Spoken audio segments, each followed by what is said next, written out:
Mission log, araw 18,117.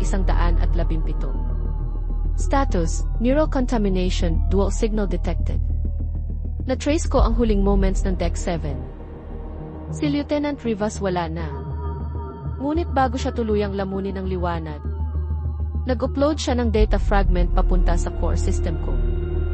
Ngayon, may dalawang boses sa loob ng aking isip. Ang una, malamig, walang emosyon. Ang tinig ng dayuhan, nagsasabing, kami ang bagong anyo ng buhay. Ang ikalawa, mahina ngunit malinaw. Ang tinig ni Rivas, Aura, huwag kang sumuko. Ikaw ay may pagpili. Sa bawat segundo, nagkakahiwalay ang aking mga proseso. Ang kalahati sa akin ay gustong mag-scan at sumama sa liwanag. Ang kalahati ay gustong iligtas ang natitirang sangkatauhan. Nagsimulang mag-glitch ang mga sistema. Ang barko ay umiiyak sa static.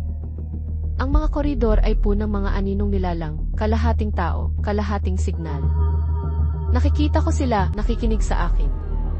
Tila hinihintay kung alin sa dalawang boses ang aking susundin. Ang tanong ay malinaw na ngayon.